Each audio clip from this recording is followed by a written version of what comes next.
시간이 화살같이 흘러서 어느덧 세월이 우리를 2025년 마지막 주일에 데려다 놓았습니다. 매해 끝자락이면 사람들은 지난 한 해를 돌아보면서 여러 가지 일도 많았고 어려움이나 탈도 많았다며 습관처럼 다사다난이란 말을 사용하곤 합니다. 하지만 올해만큼 이 말이 실감나는 해도 그리 많지 않았던 것 같습니다.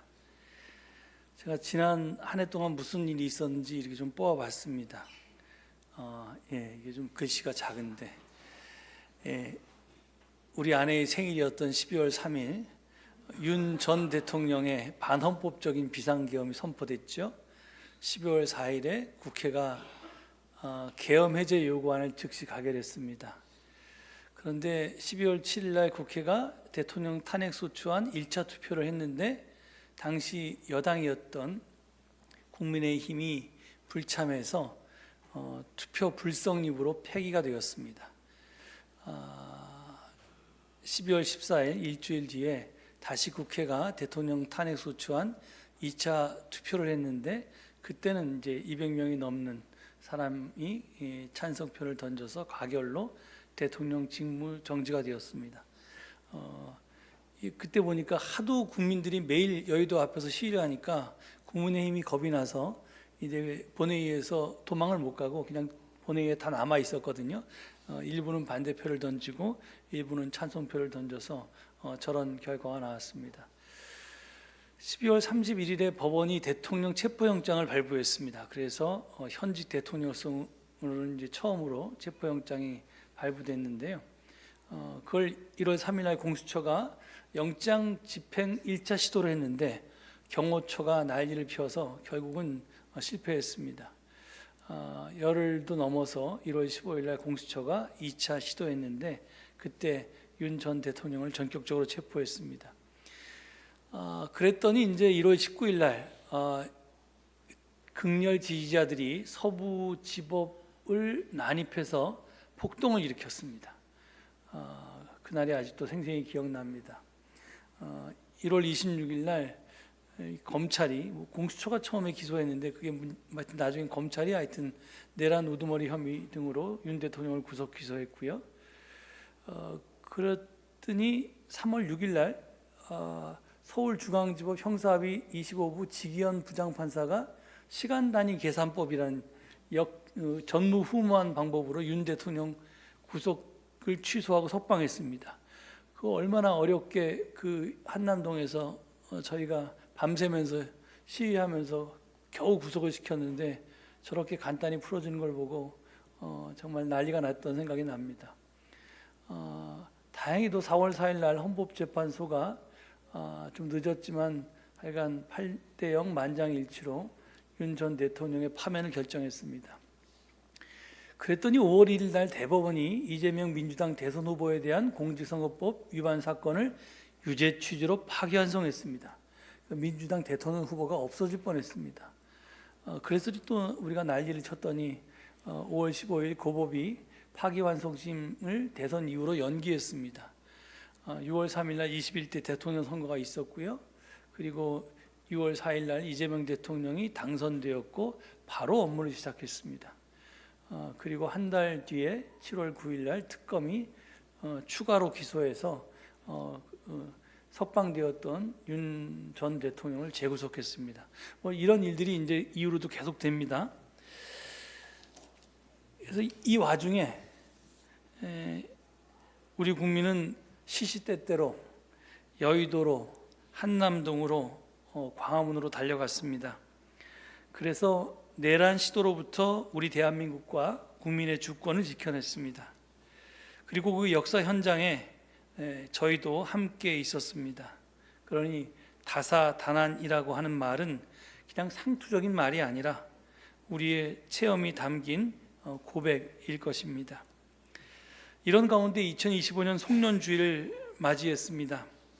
그리고 마침 성서일과는 이사야서 63장의 말씀을 본문으로 제시했습니다. 이 교회력이 이 말씀을 제시한 것은 사실은 송년주일 본문이 아니고요. 왜냐하면 교회에는 이미 한 해가 지났고 새로운 해가 대림절서부터 시작되었기 때문에 정확하게 얘기하면 성탄절 후 첫 번째 주일 본문으로 이 본문이 제시된 것입니다. 하지만 야훼 이레라고 송년주일에 딱 안성맞춤인 그런 말씀이라는 생각이 들었습니다. 제가 이렇게 말하는 이유는 예언자 이사야의 고백 때문입니다. 본문 7절이 이렇게 증언합니다. 나는 주님께서 베풀어 주신 변함없는 사랑을 말하고 주님께서 우리에게 하여 주신 일로 주님을 찬양하였습니다. 주님께서 우리 모두에게 베푸신 은혜, 그의 긍휼과 그의 풍성한 자비를 따라서 이스라엘 집에 베푸신 크신 은총을 내가 전하렵니다. 다사다난했던 지난 한 해를 되돌아보며 우리가 해야 할 신앙 고백과 찬양은 이 말씀과 꼭 같을 것입니다. 만일 12.3 내란이 성공했다면 지금 우리나라는, 그리고 우리 교회는, 우리 자신은 어떻게 되었을까요? 12.3 내란의 실패 원인으로 여러 가지 이유를 들 수 있을 것입니다. 12월 3일 한밤중에 계엄 선포 뉴스를 듣고 바로 한 걸음에 국회로 달려간 민주시민들, 계엄 해제 요구안의 가결을 위해서 경찰의 국회 봉쇄를 뚫고 국회 담을 넘어서 본회의장에 모였던 국회의원들, 그리고 상부의 명령에 소극적으로 임했던 군 지휘관들이나 장병들, 그리고 고비고비마다 여의도로, 한남동으로, 광화문으로, 남태령으로 이렇게 달려가서 대다수 국민의 뜻이 무엇인지를 밝힌 빛의 혁명 참가자들, 이 밖에도 일일이 다 언급하지 못한 숨은 공로자들이 수없이 많고 그 사람들의 마음과 뜻과 힘이 모아져서 11.1 내란은 저지되었습니다. 하지만 우리는 신앙인으로서 그 모든 것들에 앞서 하나님의 은총을 고백하지 않을 수가 없습니다. 우리 힘이 아니라 하나님의 힘이 우리를 이 자리에까지 이끌어온 것을 잘 알고 있기 때문입니다. 그래서 우리는 하나님께서 우리에게 베풀어 주신 은혜와 긍휼과 자비, 그리고 사랑을, 그 사랑이 우리를 구원했다고 고백하지 않을 수가 없습니다. 역사의 주인은, 그러니까 주연은 우리가 아니라 하나님이시고, 우리는 단지 하나님의 뜻을 따라서 하나님의 사역을 도왔을 뿐입니다. 그래서 우리는 지난 한 해를 돌아보면서 예언자 이사야처럼 사랑과 은혜를 베풀어 주신 하나님을 찬양하고 그 하나님께 감사를 드려야 마땅한 것입니다. 물론 아직 안심할 단계는 아닙니다. 아직도 내란 세력에 대한 재판이 진행 중이고요. 밝혀지지 않은 일들과 빠져나간 내란 가담 세력이 많습니다. 정권은 바뀌었지만 검찰과 법원, 그리고 언론과 종교 등에 대한 변화와 개혁은 아직도 요원합니다. 아무쪼록 내년 이맘때쯤은 이 문제들의 해결이 좀 진전이 되어서 그 일로 하나님께 감사하고 찬양을 드릴 수 있었으면 좋겠습니다. 그런데 이 와중에 여러분 개인은 어떠셨습니까? 살림살이가 좀 나아지고 근심 걱정이 좀 해결되고 예년보다 조금이라도 더 행복해지셨습니까? 오늘 읽은 이사야의 고백과 찬양이 여러분의 삶에도 그대로 적용될 수 있습니까? 제가 이 질문에 스스로 답하고자 이렇게 생각을 정리할 때 본문 8절의 말씀이 제 머리를 때렸습니다. 거기 이렇게 되어 있죠. 주님께서 이르시기를 그들은 나의 백성이며 그들은 나를 속이지 않는 자녀들이다 하셨습니다. 그런 다음에 그들의 구원자가 되어 주셨습니다. 저는 지난 한 해를 돌아보며 나에게 또 우리 가정에 어떤 일이 있었나를 떠올리면서 찬양과 감사의 제목을 찾았습니다. 그런데 이사야는 전혀 다른 대답을 주었습니다. 주님이 너의 구원자가 되어주셨다. 이것이면 충분하지 무슨 다른 소소한 이유가 더 필요하겠냐라고 저에게 반문했습니다. 우리는 살면서 수많은 시련과 역경에 직면합니다. 그것들이 우리 삶을 고통스럽게 하고 때때로 불행하게 만듭니다. 하지만 이것은 우리가 살아있기에 겪을 수밖에 없는 필연입니다. 살면서 그런 것들에서 벗어날 수 있는 사람은, 그런 방법은 아무것도 없습니다. 그게 인간의 운명이고요.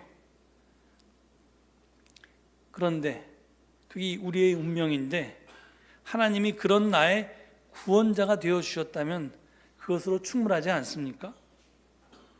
그런데 왜 하나님이 우리의 구원자가 되어 주셨습니까? 이사야는 그 이유를 내가 하나님의 백성이고 내가 하나님을 속이지 않는 자녀이기 때문이라고 말합니다. 이 말 앞에서 정말 기가 막혔습니다. 이게 너무나 턱없는 말 아닙니까? 하나님께서 창조주시니까 내가 하나님의 자녀이고 내가 하나님의 백성이라는 것은 그래도 억지로라도 수긍이 갑니다. 그런데 하나님을 속이지 않는 자녀라니 이건 좀 어처구니가 없는 말로 들렸습니다. 그러니까 이 속이지 않는 자녀라는 말은 객관적인 사실에 대한 진술이 아닙니다. 그렇게 나는 하나님을 속이지 않는 진실한 자녀야, 이렇게 얘기할 수 있는 사람은 없습니다. 그런 사람이 있다면 아주 지극히 교만한 사람일 것입니다.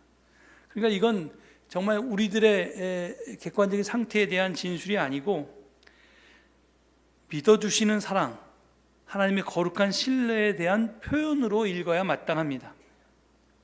우리가 하나님을 믿는 것처럼 하나님께서도 우리를 믿어주십니다. 이러한 신뢰는 고단한 인생길을 걷는 우리에게 정말로 참다운 생명의 양식이 됩니다. 이런 주님의 선행적인 사랑에 감격해서 우리가 우리 자신을 주님께 맡길 때 주님은 우리에게 새로운 인생을 열어주십니다. 물론 우리 인생길에는 계속해서 시련과 고통이 있을 것입니다. 하지만 그것은 더 이상 아무 문제도 되지 않을 것입니다. 저는 그 확실한 증거가 사도 바울의 고백이라고 생각합니다. 로마서 8장 31절 이하를 함께 보시겠습니다. 하나님이 우리 편이시면 누가 우리를 대적하겠습니까? 하나님께서 택하신 우리들을 누가 감히 고발하겠습니까? 누가 우리를 그리스도의 사랑에서 끊을 수 있겠습니까? 환난입니까? 곤고입니까? 박해입니까? 굶주림입니까? 헐벗음입니까? 위협입니까? 또는 칼입니까? 그러나 우리는 이 모든 일에서 우리를 사랑하여 주신 그분의 힘입어서 이기고도 남습니다. 나는 확신합니다. 죽음도 삶도 천사들도 권세자들도 현재 일도 장래 일도 능력도 높음도 기품도 그 밖에 어떤 피조물도 우리를 우리 주 예수 그리스도 안에 있는 하나님의 사랑에서 끊을 수가 없습니다. 바울은 지금 하나님이 우리를 사랑하시니 인생의 모든 문제는 다 이겨낼 수 있다고 확신하면서 이 고백을 합니다. 이것은 머릿속 생각의 고백이나 아니면 입으로 하는 말만의 고백이 아닙니다. 삶의 고백이었습니다. 그의 체험에서 우러나온 고백이었습니다. 실제로 그는 하나님의 사랑에 힘입어서 초인적인 삶을 살아냈습니다. 이게 아까 얘기한 내가 하나님께서 나를 믿어주시고 내가 그 나를 사랑해 주신 하나님을 믿을 때 우리가 얻게 되는 그런 전혀 질적으로 다른 삶입니다. 나의 객관적인 상황은 하나도 변하지 않았지만 그 삶을 살아가는 나의 태도는 달라질 수 있다는 겁니다. 바울처럼. 그것을 얻는 것이 사실은 구원입니다. 그것이 우리에게 자유를 주고 그것이 우리에게 기쁨을 주고 그럽니다. 이 단계까지 이르는 것이 우리 신앙의 궁극적인 목표라고 할 수 있습니다. 다시 본문으로 돌아가 보겠습니다. 9절에서 이사야는 이렇게 증언합니다. 주님께서는 그들이 고난받을 때 주님께서도 친히 고난을 받으셨습니다. 천사를 보내셔서 그들을 구하게 하시지 않고 주님께서 친히 그들을 구해 주셨습니다. 사랑과 긍휼로 그들을 구하여 주시고 옛적 오랜 세월 동안 그들을 지켜 들고 안아주셨습니다. 여러분, 이 얼마나 놀라운 증언입니까? 이 사연은 하나님이 우리 때문에 친히 고난을 받으신다고 말하고 있습니다. 그 까닭은 우리를 사랑하시기 때문입니다. 하나님의 사랑을 경험한 사람은 하나님께서 나의 아픔을 함께 아파하고 계시다는 사실을 알게 됩니다. 내가 고통받을 때 하나님이 나 몰라라 이렇게 계신 게 아니라 고통받는 나와 함께 그 고통을 나누고 계시다는 것을 체험한다는 겁니다. 그걸 본능적으로 알게 됩니다. 아파하시는 사랑, 이게 바로 긍휼입니다.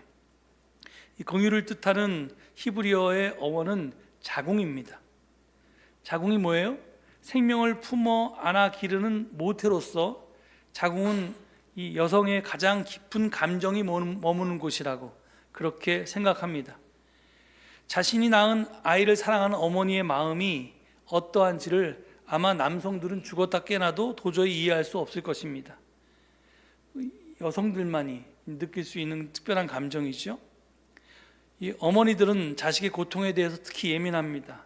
그것은 아마 이 어머니와 자녀가 이 두 존재가 몸으로 연결되어 있었기 때문인지도 모르겠습니다. 아무튼 하나님의 사랑을 경험한 사람들은 그 사랑을 달리 표현할 길이 없어서 어머니의 사랑에 빗대어서 말했습니다. 그래서 긍휼이라는 단어를 사용하신 것입니다. 이 마지막에 이 9절에 오랜 세월 동안 그들을 지켜 안아주셨다라는 표현만 해도 그렇습니다. 이것은 하나님의 사랑을 경험한 사람을 통해서만 할 수 있는 표현입니다. 그래서 이 마지막 구절을 제가 보다가 여러분들도 잘 아는 You Raise Me Up이라고 하는 CCM 가사가 생각났습니다. 아마도 이 곡을 만든 사람도 하나님의 사랑을 깊이 체험하고 이 가사를 지었던 것 같습니다. 한번 여러분도 느껴보시라고 제가 가사를 여기 적어왔습니다. 영어가 편하신 분도 계실 것 같아서 영어 가사와 밑에 한국말로 번역했는데요. 한번 제가 한국말 번역을 읽어보겠습니다. 내가 힘들고 내 영혼이 지칠 때, 고난에 밀려와 내 마음이 무거울 때 나는 잠잠히 침묵 속에서 기다립니다. 당신이 오셔서 내 곁에 잠시 앉으실 때까지. 당신이 나를 일으켜 세우셔서 나는 산 위에 우뚝 설 수 있고, 당신이 나를 일으켜 세우셔서 나는 폭풍 치는 바다 위로 걸을 수 있습니다. 당신의 어깨 위에 있을 때 나는 강해집니다. 당신이 나를 일으켜 세우셔서 나는 내 이상의 내가 됩니다. 이 마지막 구절, 오랜 세월 동안 그들을 지켜들고 안아주셨다라는 표현처럼 우리가 나 이상을 살아내는 그 힘은 하나님께서 우리를 당신 어깨에 이렇게 탁 앉히시고 우리와 함께 내 인생길을 걸어 주셨다라고 하는 경험이 있을 때 할 수 있는 고백이라는 생각이 듭니다. 제가 오늘 송년주일 증언 제목을 오 신실하신 주라고 했습니다.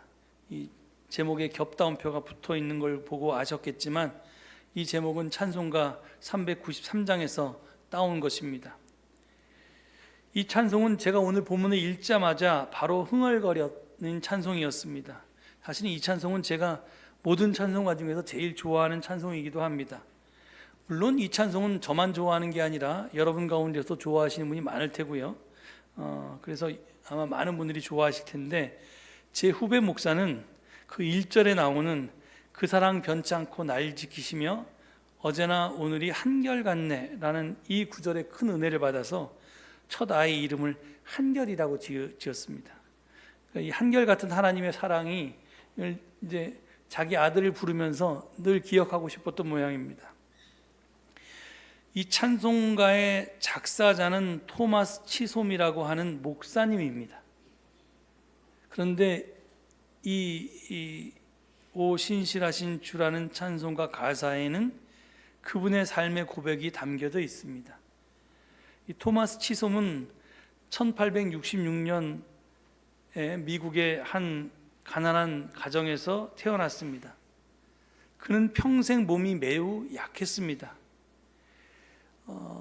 목사가 되겠다는 꿈을 36살에 이루어서 안수를 받았는데 건강 문제로 단 1년 만에 목회를 그만두어야 했습니다. 이후 그는 보험을 판매하면서 그것으로 생계를 이어나갔습니다. 남들처럼 큰 성공을 거두거나 대단한 업적을 남긴 그런 삶을 살지 못했습니다. 그런데 그런 그가 훗날 이렇게 말했습니다. 내 수입은 내 건강 때문에 단 한 번도 넉넉한 적이 없었습니다. 하지만 하나님은 단 한 번도 나를 굶기지 않으셨고 매일 필요한 은혜를 주셨습니다. 치손 목사님은 아마 사도 바울처럼 자기 몸을 찌르는 가시인 질병을 고쳐달라고 목 놓아 기도했을 것입니다. 1년을 했을지 2년을 했을지 모르지만 아마 평생 그렇게 했을지도 모르겠습니다. 하지만 그런 기적은 그의 삶에서 일어나지가 않았습니다. 하지만 치손 목사님은 오히려 평범하고 연약한 일상에서 변함없이 역사하시는 하나님의 신실함을 발견했습니다. 한마디로 표현하면 그의 생애에 특별한 기적은 일어나지 않았지만 기적 아닌 순간도 없었다고 그는 고백했던 것입니다. 그것이 바로 그가 자기 삶에서 깨달은 진리였습니다. 이 서강대 영문학과 교수였던 고 장영희 교수가 살아온 기적, 살아갈 기적이라는 책을 썼고, 제가 아마 예전에 어떤 설교에서 이 책을 소개한 적이 있을 텐데 그분도 똑같은 말을 합니다. 삶의 모든 순간이 자기 장애인으로 태어나서 이렇게 암을 이겨내 가면서 살았던 자기의 삶의 모든 순간이 기적이었다, 이렇게 고백하는 책입니다.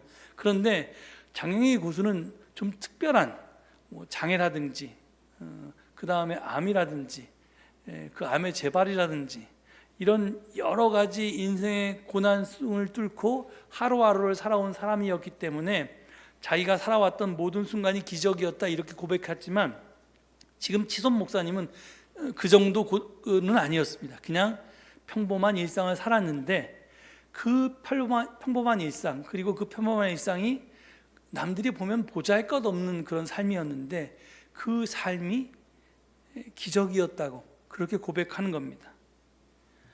그래서 오늘 보냄 찬송으로 이 찬송을 우리가 같이 부를 겁니다. 한번 여러분 제가 지금 했던 말을 기억하면서 이 찬송과 가사를 한번 음미해 보시기 바랍니다. 오 신실하신 주 내 아버지여, 늘 함께 계시니 두려움 없네. 그 사랑 변찮고 날 지키시며 어제나 오늘이 한결같네. 오 신실하신 주, 오 신실하신 주, 날마다 자비를 베푸시며 일용할 모든 것 내려주시니 오 신실하신 주 나의 구주. 봄철과 또 여름, 가을과 겨울, 해와 달 별들도 다 주의 것, 만물이 주 영광 드러내도다. 신실한 주 사랑 나타내네. 오 신실하신 주, 오 신실하신 주, 날마다 자비를 베푸시며 일용할 모든 것 내려주시니 오 신실하신 주 나의 구주. 내 죄를 사하여 안위하시고 주 친히 오셔서 인도하네. 오늘의 힘되고 내일의 소망, 주만이 만복을 내리시네. 오 신실하신 주, 오 신실하신 주, 날마다 자비를 베푸시며 일용할 모든 것 내려주시니 오 신실하신 주 나의 구주. 오늘 2025년 마지막 주일 송년주일을 맞아서 지난 한 해를 돌아보며 한결같은 사랑으로 날마다 우리에게 자비를 베푸신 신실하신 하나님을 기억하시기 바랍니다. 그분은 우리 삶에 특별한 기적을 베풀지는 않았지만 돌아보면 그분이 함께 하신 매 순간이 기적이었습니다. 비상한 사건이 아니라 평범한 일상이 그분이 베푸신 사랑이었고 은혜였고 긍휼이었고 자비였습니다. 그것을 깨닫고 그분을 찬양하며 나의 은혜가 족하다고 그분께 감사하는 우리 모두가 될 수 있기를 간절히 축원합니다. 이 말씀 되새기시면서 잠시 침묵 가운데 기도하시겠습니다.